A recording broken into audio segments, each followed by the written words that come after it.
to another edition of Mr. Walker's Podcast with your host, Mr. Walker. Today, we are on a serious note. It's going to be some jokes and laughs, but I'm talking to someone that has been down a certain path and has recovered from it. And I feel like this is the show to have this particular conversation. And I mean, you guys are always getting jokes and laughs from us. So let's talk about something a little bit more serious. And on top of that, I know of young guys that are going through an early stage of a dark path. I could see it. I've seen it. I grew up around it. I had family members that were addicted, that had addictions, and I spent more than 10 years supplying the addiction. So I think this is a show that needed to be shown to the masses. I hope you like and share. And with that being said, my guest today is Leonard Evans. Okay. AKA Bird. Your Instagram name? Leonard Evans 477. Hit me up. Let's talk about the beginning. Your family, school you might have went to, what you seen growing up that might have traumatized you to do certain things. Started, I went to school at Malvern High School. Graduated 12th grade, you know what I'm saying? Coming through school, and I did see a lot of activities from my parents, not activities, as far as drinking, they love to drink, you know what I'm saying? Whose parents don't, you know what I'm saying? And I seen that. I seen them having good times, I seen them having bad times, whatever it is, you know what I'm saying? Then I went, you know what I'm saying, I graduated. I was messing around with the drugs a little bit here and there. In school, were you played sports? I played sports, yes I did, my bad. I played sports, I was playing a little basketball, little football, you know what I'm saying? I wasn't a star, you know what I'm saying? I was like on the sideline cheering on. You might not say you was a star, but I heard stories about how good you were. Once after that, it was a lot of leagues in Lakeview, summer leagues. I was on teams there and I was doing what I had to do, you know what I'm saying? Everybody couldn't mess with me at the time, you know what I'm saying? That left hand is dangerous. Okay. His left hand is dangerous, you know what I'm saying? So I was the man back there in the summer leagues.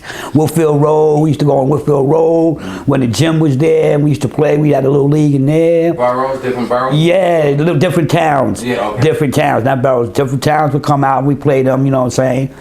I was definitely good. I was, I wouldn't see myself as good, but everybody was like, yo, I can't mess with him. You gotta stick him. I'm not sticking him. This one I'm not sticking. I'll stick anybody else with him. You know what I'm saying? Because I was quick. And I got that left hand.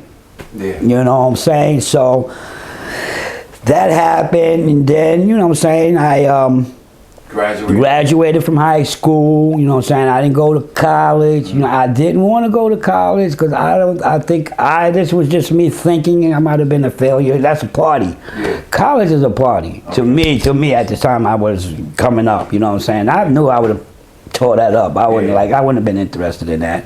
You know what I'm saying? So why spend your mom's money or your parents' money for that, you know what I'm saying? They wanted me to go, but I was like, nah, I'm not going. So. And being that you didn't want to go, what was the alternative? What else did you think about besides?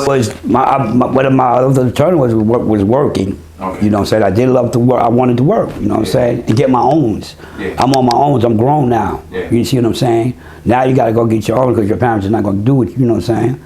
So that's what I did. I went and got a job, 79. I went and got a job. 2 weeks later after I graduated, I was working. What year was this? 79. And 2 weeks later, I had a job with your cousin, you know what I'm saying? We worked together, you know what I'm saying, in this factory, whatever. And that's where, I didn't really start there, it was progressing. Okay. It was progressing. What was the beginning? What was the drug what was the drug of choice at the time? Which coke? Coke was the, you know what's so crazy about that is that, like, for my family and friends of the family, I always heard that Coke was the more expensive drug. Right. For, like, people from the hood couldn't afford Coke. Afford it, but it would be people that come by the hood and see and turn them on. You know what I'm saying? That's how they clicked probably. You know what I'm saying?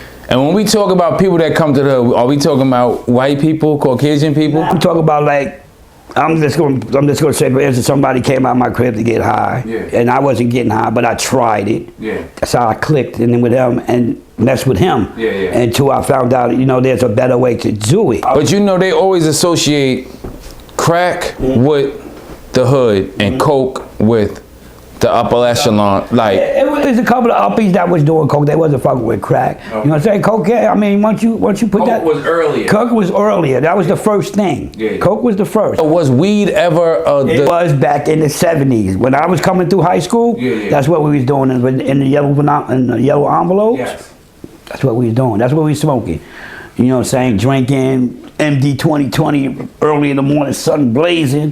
Not even going to class, you know, that type of shit. You know what I'm saying? Mad Dog 2020. Mad Dog, all that. All that. My Uncle Michael loved motherfucking 2020, nah. Mad Dog 2020 What is yes. Oh, yeah. Irish Rose. There it is.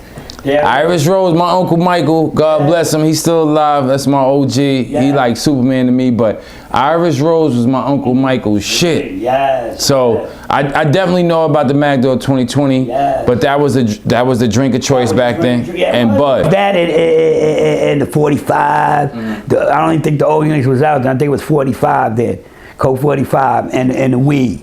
You know what I'm saying, that was back in the 70s, like mid to late 70s. You know what I'm saying? That's what I was doing. That's where, you know what I'm saying? And then you got progressed. But what company visiting you? Like people coming through the hood? Yeah, like, you know, like guys I grew up with, we would get together, smoke a little weed, drink a little bit, you know what I'm saying? But the Coke part of it. Coke part of it. Was it people that wasn't from the neighborhood that was bringing it in and you was like, what the fuck is this? Or was it? Well, I'm gonna tell you, like, I'm gonna tell you with the Coke part. The Coke part was my brother. Second to the oldest brother. He used to have this cat where he worked at getting them Coke. That's where the Coke started at. You know what I'm saying? And he told me to try it. I tried it. You know what I'm saying? It was legit. Was it him wanting to try Coke? Was it just the curiosity of it because everybody else was doing, or the other people in other neighborhoods that we weren't from were doing it? I think it was the curiosity of other people doing it. He wanted to do. That's what made me do it. Because I seen him doing it. Okay. So I like, let me try this and see what's going on. So it wasn't necessarily peer pressure. No peer pressure at all. It was just like something I see somebody doing, I wanted to follow them. Okay. You see what I'm saying? That's where all this started at. Okay. You know what I'm saying? But then we used to sit around getting high, you know what I'm saying, snipping coke. Then all of a sudden the bass came out. It wasn't even called crack. I don't think it was even called crack. Please break down the bass for the people that don't know about bass. Bass is actually cocaine cooked with a little bit of baking soda. And it's the best. You understand what I'm saying? As far as I'm saying, hold on, I don't mean to cut you off. As far as I'm saying, it's the best cocaine I was running through the town at the time. You know what I'm saying? We put something together, you know what I'm saying? Whatever, mix it up. And that's where it came in at. And I'm glad that a lot of people that talk about the life, the drug life, even the motherfuckers that dibbled and dabbled in selling drugs, a lot of people don't know what freebasing is at all. At all. At all. Since I was kind of like born into the life, so to speak, it was almost destined. That was just a word. Okay, but I was almost destined to be a drug dealer, a gangster, because all of those things I was consumed with all those things as far as family is concerned. They were all of those things. Right. So for you to see me outside selling drugs, it was like, what else would you expect? Exactly. Like, you know what I'm saying? The boy come from that. Exactly. You know what I'm saying? Him shooting a pistol, what the fuck else do you expect? You know what I'm saying? Like, so you know, I ask people, especially people like guys my age, they don't know the difference between freebasing. Even if I say, oh, he was beaming up the Scotty, certain shit they just don't. Even when I had an older chick teach me how to cook crack, Right. and the boys my age didn't know how to cook that shit. Right. So that separated me from them. Yeah. Y'all can go get your coat and bring it back to me, and I could cook that shit. Yeah, I'm gonna charge you. Yeah. Oh yeah. But you know what I mean? But you talk about freebasing, that's where it started. Cooking that shit up. That's cooking that shit up. That's where freebasing started at. Okay. And that's how it came out. It was freebasing, then it was crack. You know. And what was the year that crack really like hit? I'm gonna say 85, 86, anywhere between 85, 86, like 85, 86, 87. That's when I started messing with that. Okay. You know, I was dipping and dabbing, you know what I'm saying? But once you hit it, it's a wrap. It's a wrap. It's over. It's a wrap. It's a wrap. What's It's just so like you know what I'm saying? Makes you, well, for me myself, I can't speak for other people. Yeah. Made me feel good. And let me tell you, I'm glad you mentioned that too, because a lot of motherfuckers, I heard somebody say, a comedian, I think it was AJ Johnson. Okay. He said, yo, crack is the best. Facts. He ain't on it no more, Oh, yeah, but exactly. he said when he hit that shit, It's a it was like, what the fuck? That's what it does. It sends you. It don't even. You can maintain your composure and all that when you smoke it. You can. Some can. Some can't. Like a lot of they would call it geeking, which a lot of people do when they get high. Certain things they do when they smoke that shit. You know what I'm saying? My thing was, I'm gonna be honest with you. My thing wasn't even no fucking girl. Wasn't none of that. Yo. Wasn't none of that. Because I heard that too. I heard girls. I would get on the fucking bicycle and ride from here to fucking the moon after hitting it. after hitting. Word up. No joke. That's how good the shit was. And being that I'm a hip hop head, what hip hop was it a anthem, or was it like music that was playing during that time as far as hip hop is concerned? That was like the soundtrack to the 80s, to that crack era. Was it like a particular sound or a certain artist? It would be, I'm gonna be honest with you, I listen to music all the time. I'm a music freak. But this is me, this is what I do. I can't say what other people do, other thing. I can just, you know what I'm saying, me, Leonard, I would take a hit, I'll be in my mom's basement. I don't even get high nowhere else but my mom's house. Nowhere else. Too afraid to get high with somebody else. You know what I'm saying? I would never go nowhere else to get high. Nowhere. And that's word to my mother. Nowhere. So it was no music. It was music playing. It was the hip hop playing in my ear when I'm fucking riding the bike over there. And you know what I'm saying? We was listening to like regular music. You know what I'm saying? My favorite artist in the world till this day, my number one hip hop artist is Rakim. Right. So growing up, and I had the chance to ride in that BMW that was in I Ain't No Joke video. Right. And when I seen him, and being that I was born in the 80s, I could kind of remember the crack era from when I moved from a certain area to the area that I wound up in, spending the rest of my life in. Right. I could remember the drugs, right? And the money and shit like that, and the gold chains and the Mercedes Benzes and the BMW. So thinking about that time, Rakim seemed to be playing all through the streets. It was, Rakim, yeah. All the motherfuckers that was getting money, that's what they would do. they was listening to Rakim. He was. So it was like, I just remember, I Ain't No Joke, Microphone Fiend, you know what I mean? Mahogany, all of these records that was like paid in full. And then when I seen him on the cover with Eric B with the money, I was just like, wow. And then thinking about people smoking crack, and knowing what crack smelled like early, it was like, this is the theme music to this era. So now that I'm this age, all I could think about is that from the 80s is Rakim and Eric B. Right. I got it. You know what I mean? And then the motherfuckers that was a little bit more conscious or trying to get off the shit, it was Public Enemy. Right, exactly. You know what I'm saying? Right. That Hank Shockley sound with the horns and all that shit was just mind blowing. Right. You know what I'm saying? Yes. You got that right. So I'm just a kid listening to this shit, but being around it Right. and seeing my cousins come in with wads of money. It was just like gold chains, BMWs, Putney, Rock, all like, what the fuck is going on? Yeah. So, you know, I mean, but okay, so you saying like, so the crack hit, and then like, what was the devastation that you seen like through the neighborhoods when that shit hit? I really, I mean, as far as that go, I didn't really see no devastation. I mean, everybody was on, well, not everybody, but the majority of the hood was on it, you know what I'm saying? But they would, you know what I'm saying? I never seen nobody die from it. Yeah. Have a heart attack. None of that. I never seen that.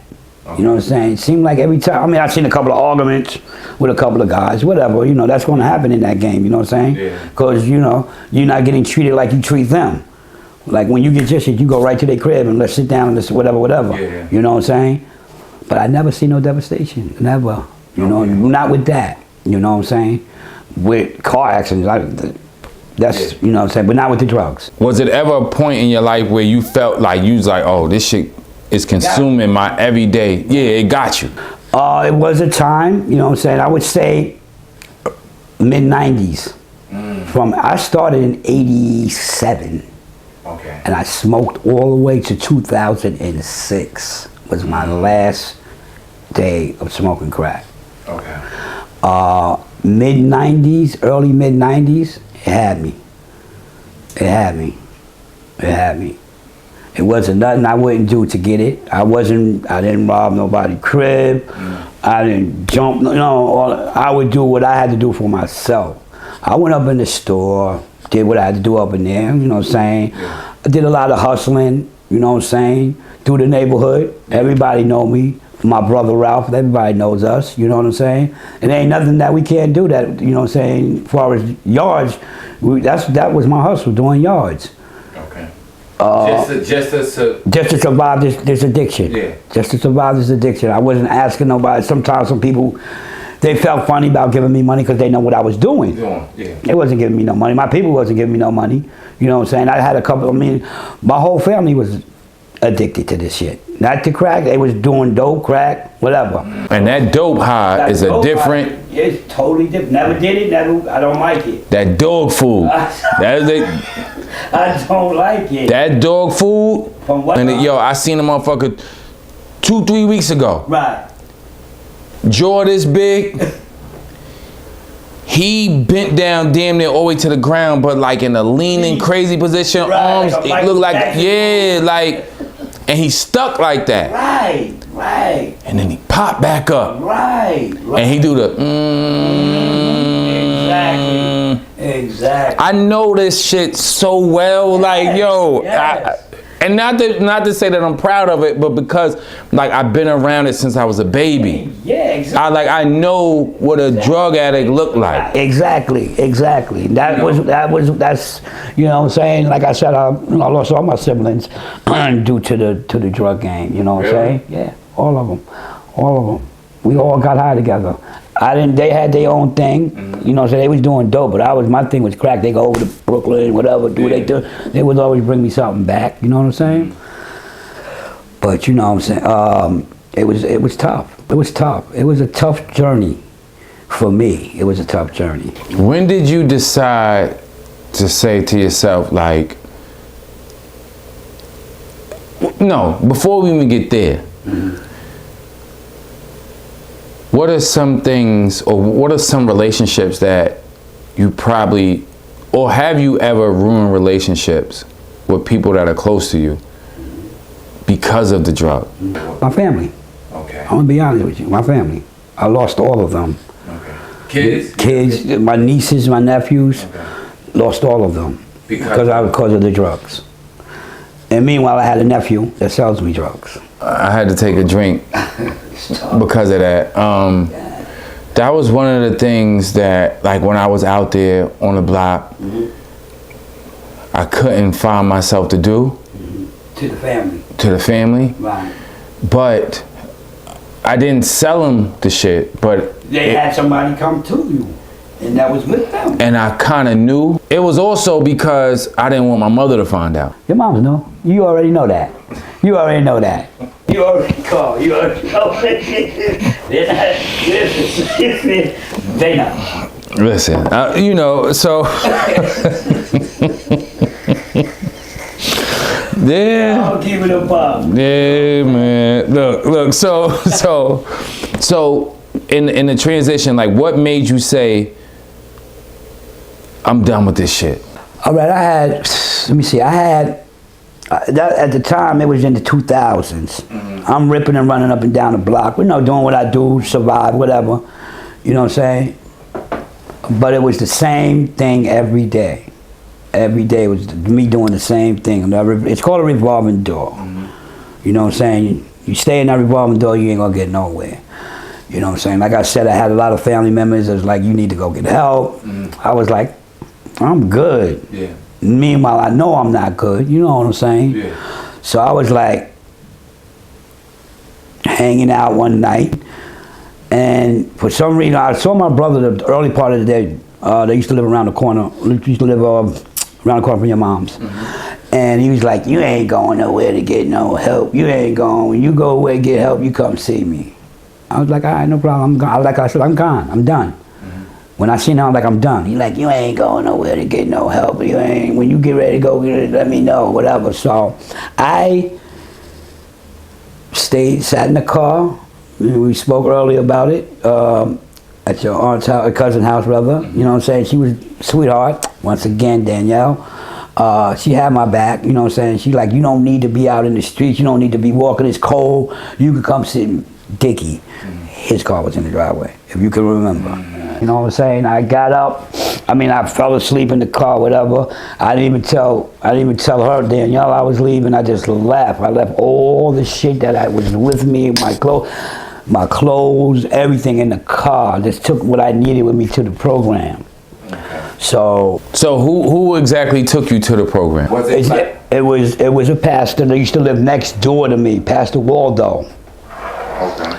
Big pastor now. He's doing big things. He's he's out of state with church. He's got the church over on Hopicon. No, not on Hopicon. What's that road where Calvin used to own the house right on the corner? Champlain. Okay. Right there, that church right. That church right there. He got that church. But he was like, when I was getting high, he would see me. Wait, right? He from Queens? Yeah. That's my man Tuck Pastor. Yeah, exactly. He a street dude too. Yeah, he is. He got a lot of street in him, but he don't show it. Yeah. He don't show it, but you can tell, you know what I'm saying, the way he talked. Like, yeah, he was out there. So he came, like, he'd see me a couple of times going in the yard. I used to do his yard too, whatever. He's like, yo, when you ready, you come see me. I'm gonna take you to the place. I'm gonna take you. You don't gotta worry about this. Come knock on my door and let me know that you're ready. And we're gonna jump in the car, we're gonna go to Queens. We went to Queens off the Van Wyck. Called Faith Mission. That's what it was called. It was like a rehab thing, you know what I'm saying? Get your rest, you know what I'm saying? So I did that, you know what I'm saying? I got my rest. I was, you know what I'm saying? It was tough. That one was tough, you know what I'm saying? Getting your rest, not running, tired of the motherfucker, been up for whatever, how many days, you know what I'm saying? I rested real good, and met up with a counselor in there. And he was like, I was like, I need to further this more. I don't need to stop here. I need to keep going. So I was like, I want to go to this place named Graymore, Garrison, New York, upstate. Went there. What made you pick that place? You heard about it or something? I heard about it. I heard about it. Somebody told me about it. Go there. I found God up there. You know what I'm saying? I'm not fully I'm religious. You know, I believe in God. Yeah. I believe in God all the way. He was the one that walked me through this. He was the one that walked me through this. You know what I'm saying? He walked me through this, and I stayed. Where I went to was like a Catholic nun type thing. Yeah. The monks and all that.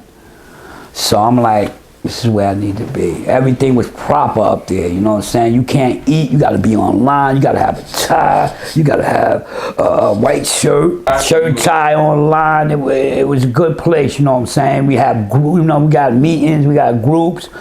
Me, myself, I was shy. I was always shy. Didn't want to speak in front of nobody. Didn't want to talk to nobody. I was always shy. But when you got up there, did you have to do like the meeting thing where you get in front of? All that, all the meetings. You got private grouping with, with certain people. But once I dropped that, when I mean drop it, I went from when I was little to all the way to where I am, not today, but when I was up there, it was so much a relief off my fucking shoulders. I felt so much better. Straight up. No bullshit. How long did it take for you to feel that way? I was up there for 3 months. I'm gonna say 2 months into this. Yeah. Things started changing up there in the program, far as being coordinated to the affirmation in the morning, talking to thousands of people in the morning. What? That was me. I was looking up, and my counselor always said, stop holding your head down and walk with your head up. It's nothing down there. It's in front of you, where you want to be or where you want to go. So I was like, next thing I know, I'm in affirmation, which is called affirmation. We just sit around and pray and whatever the thought is for the day. They was like, you have to do, this is what you have to do as far as saying me. You have to lead this. I'm like, oh my God. Nervous, scared, shaking. I talked it, you know what I'm saying? And once I did that, I was fine, I was okay. Then I had to do it like every day, every morning. Yeah. You know what I'm saying? I had that job. You know what I'm saying? I became the captain of the line. They got certain things, certain positions up there, you know what I'm saying? I did it all. I was there. That's what's up. So after that, I came home, 07. I was up there 06, 07. I only stayed 90 days. Okay. Just 90 days. This is what work does. Just 90 days? 90 days. This is what it is. Well, all of those years of drugging, all you needed was 90 days. All I needed. No relapse? No relapse. To my mother, no relapse. No meetings. No meetings. When I came home, no meetings. I did a couple of meetings. I didn't like them. Yeah. I didn't like them. I hear the same shit all day. All day. I want. Nah. And that was it? That was it. So now, I'm in a sober house. I'm living like a regular person. A couple of things happened in the sober house. So he was like, you the man. Now I run the sober house. It's a 2-family house. I do it all, I do everything, you know what I'm saying? Can't nothing get by me. I know what it is. I know what you're doing. I know, you know what I'm saying? You know what it looks like. I know what it looked like. So don't try to fool me. Yeah. I've been there and done that. You know, the cats that's in that. I've been there and done that. The best thing for you to do, to be honest with me. Yeah. To be honest with me. So we can figure this then we can figure this shit out. Let's take the next step. Yeah. But you got a lot of them that don't want to. You know what I'm saying? That's on them. I ain't gonna force you, but you gonna obey this house where I'm at. That's what you're gonna do. Yeah. That's the bottom line, you know what I'm saying? That's it. Yeah. You know what I'm saying? That's where I'm rocking now. I'm rocking it now. I collect the rent money. I do all that. They give me the rent money. I get all that. What? Yeah, but I gotta hand it over. But I got it. But you could trust me with $8,000. Catch me 20 years ago back then to give me $8,000, nigga. You stupid? Like, yeah, I got you. I got you. I got you, man. I got you. Word up.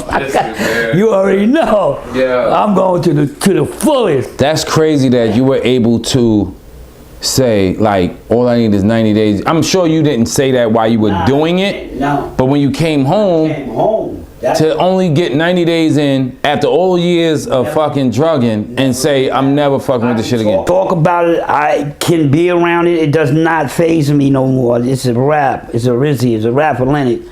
That's not for me. That's not the real Leonard you're dealing with when you fuck with Leonard with crack. That's not me. When I'm sitting right here, right now, that's me. That's me. This is me. So now I want to ask you some crazy shit, but Go ahead. what was the craziest shit you did? Getting high? You have done to supply the habit? Stealing steaks early in the morning. 7 o'clock before they even open, I'm in there packing $30 steaks. All I need is 2 of them to get me started. Shit, I remember. I remember you come to the Exactly. You know what I'm saying? Pools, yeah. all that shit. Yeah. Yo, yeah. listen, that was my hustle. That and doing doing the scrapping. Yeah, and I was never in a car when I did the scrapping. Nigga, you saw me on a bicycle with a bag, nigga, riding down Woodfield Road, going across the tracks. How about it? Let's talk about it. You ever been locked up for? Okay. And during the time of you being locked up, All I want to do is come back home and get high. but even in that game, because nowadays there's no code, there's no honor in this game. Whether you're a gangster or whether you're selling drugs. Right. Did the snitching thing was it even like a thing then? Like telling on somebody? But that wasn't my game. Okay. That was definitely not my game. Okay. I would never snitch on you. Nowadays. Yeah, nowadays it's almost being, you know what I'm saying, being illegal, whatever. But I never did that. You know what I'm saying? I never did that. You know what I'm saying? I never snitched on nobody. The little bitch that I got was scared. You know what I'm saying? And they try to catch me. They wouldn't catch, because they knew who I was and they knew what I did. Yeah. So every time they pop around, they always know that they're going to catch me with something on me. 9 times out of 10, it would be good. 9 times out of 10, it wouldn't be good, because I would have the dummies on me. Yeah. So they want to take it to the lab and test it, and then it's nothing. Then you know what I'm saying? And explain to the public what the dummies are. The dummies, I'm going to tell you what the dummies are. The dummies are Tylenol, nigga. Tylenol, that's what it was. A little bit of shit. If I couldn't get no Tylenol out of my mom's crib, I was getting fucking sheetrock from one of those walls in the house. Yeah. Nah, that's for real though. You know what I'm saying? I had plenty, I returned plenty of dummies to people that gave me packages of sound. My own peoples they gave me, you know what I'm saying? Sheetrock. Tylenol, gave it back to them. They gave me, they like, you ain't pushing this fast enough, you ain't getting no money. I was like, well, what you want me to do? I was like, ain't nobody coming through. What do you want me? Meanwhile, that shit is gone. I smoked that shit. My man, he asked me for some shit. He said, yo, hook me up with something. Right. He's like, my mom's and pops about to get divorced. He ain't supplying nothing for the crib. Right. So I said, all right, I'm gonna go down the way, I'm gonna get some shit. I'm gonna give you 3 grams. Right. They cost $19 a piece. Right. All I'm asking you to do is re-up with me. Right. So you make whatever you make off the shit, just re-up with me. So now I feel like if he make the 300, Right. which was $19 a gram, Right. $81 profit money for Right. every gram that he make, Right. this motherfucker could come back and spend the whole 300 with me. Now I got a new client, I could cook and everything, right? I'm thinking far ahead. Right. He meets some fucking Spanish chick. Rizzy. He spend the whole 300 on a date. He come back to me. He said, yo, I need you to bless me with something. He's like, yo, this shit ain't working no more. I'm like, what's not working? He showed me what he has left. So I'm like, this don't look like the shit, right? Right. I know what I cooked up for you. Right. This don't look like that. Right. He's like, it's not. I said, so what is it? He said, it's fucking walnuts. I chopped the brown off. And you know, after you chop the brown off, it look a little yellow. Yeah. Wow. And I told him, I said, yo, if you heat the bag, if the fiends like the crack in the bag that look a little warm, like it just came off the joint. Right. Like you just finished cooking it. Right. So he used to make the bag a little foggy. I'm like, yo, what is this? He's like, oh, it's walnuts. I say, yo, my nigga. They know you connected to me. Why you out here selling this shit? Exactly. He was like, yo, I met this little Spanish bitch with a fat ass. I spent the whole 300. Right. I gave him another pack. He did that shit again. I said, nigga, your drug dealer days are over. Exactly. That's it. You're not good with this shit. Nah, definitely. You can't. If you fucking with the drug, you can't sell it. I tried it. I tried it. It didn't work. Yeah. Because of the temptation, you got this shit. Now you ain't got to go find nobody. You ain't got to look for nobody to sell you anything. You got it right here. Man. That's what I was aiming at, like, for somebody to give me some shit to sell. And it was a wrap. I did good for a little bit, you know what I'm saying? I did, like, he might have gave me 2 or 3 packages at a time. I might do 2 packages. That 3rd package was a wrap. Thinking back on that time, what do you think about that time, that Leonard versus this, that Bird versus this Leonard? It was a monster. It was a monster. Okay. And Back then, but that was the monster. That was Leonard, the monster. repairing the relationships, how has it been for you? It's not hard. We far as females you talking about? Females? It's not hard at all. Not hard at all. It's not hard at all. Not hard. Okay. I don't try. I mean, I do got this particular one that I have right now that I'm in love with. Okay. You know what I'm saying? Okay. Y'all together? We're together. We've been together for 3 years. I did have other ones when I was out of the game, but it didn't work. Yeah. You know what I'm saying? I'm trying to move forward. I ain't trying to go backwards. Okay. Like I tell this one, I'm moving forward. I'm not moving backwards. So anything that's behind me is going to stay back there. And I'm not looking back to see where it's at or whatever. In these new relationships, are you open to talk about the past? Of course, with my person, yeah. With my girl, yes. Yeah. And even with the past that you've had, like, what do you expect? I expect for her to accept what I'm telling her. Is it gonna? This is what happened back then. Okay. This is not what's gonna happen from I'm talking to you now on forward. Yeah. You know what I'm saying? That's not gonna happen. You know, I tried it, but it didn't. You know what I'm saying? They're running around trying to. Have you ever dated women after the addiction that look down on you because of it? No, I haven't. Everything. I mean, once I started dating, I'm being straight up. I'm being honest. This is what it is. This is what I did. You know what I'm saying? This is what I did. If you can accept it, if you want to ride with me, you can ride. That off the rip, like as soon as you? Not off the rip, but somewhere in that rip, we got to that conversation. You know what I'm saying? Like, we got to that conversation. So, but it was. I mean, my life now is so sweet, man. I got a job. I can wake up with $400-500 in the pocket. You know what I'm saying? That type of shit I can do now. I work for the town, for the town, government, crackhead, government, huh? Talk that shit. Government, nigga, I work for the government, you know what I'm saying? Pay good. Turn shit around. Turn the whole fucking. So it could be done. It can be done. You gotta be willing to do it. You gotta be willing to put the work in. The work ain't hard. I thought it was hard. Yeah. Shit ain't hard. I was scared to go away. Yeah. Cause I didn't know I didn't know nobody where I'm going. I don't know nobody. Got up there, you know what I'm saying? We did a couple of meetings, a couple of groups. It's a wrap. Do you feel like it's better for you to be away from the neighborhood that you? Yes.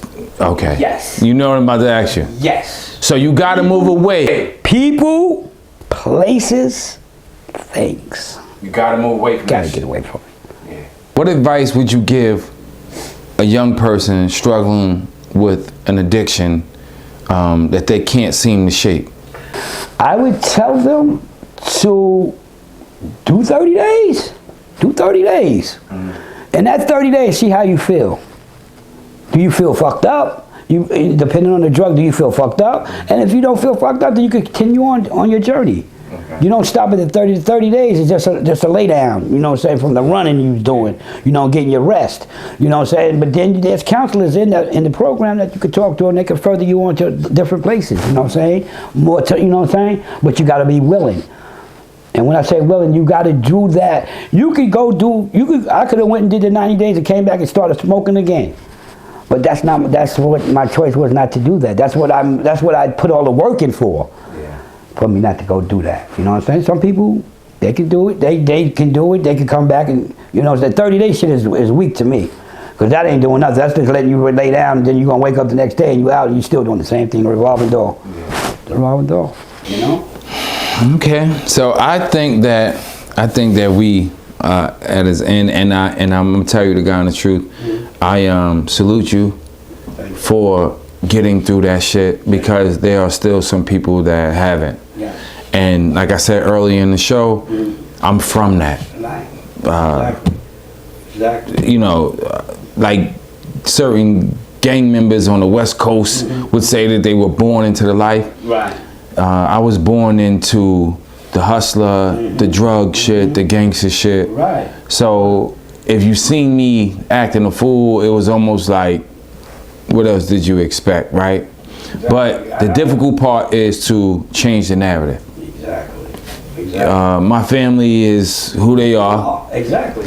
but that doesn't mean that I have to be that. Yeah. Exactly. You don't have to do So, I mean, if you run down, you know what it's gonna be. that. Exactly. You know what it's gonna be. You already know it. You already know what it's gonna be. Exactly. But, yo, listen, that's the easy part.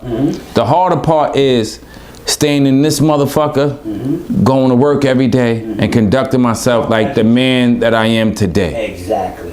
I got I'm not. Listen, I've had my slip ups in the past. Yes. So I have, you know, done some things Right. in this journey Right. to become this man that I am today, Right. where I regret Right. things that I've regretted, but you know, it's a learning process. With that being said, we're gonna close out the show. I salute you, champ. Too, bud. And Love you. yes, we're gonna close out the show with "We Rolling, Bitches."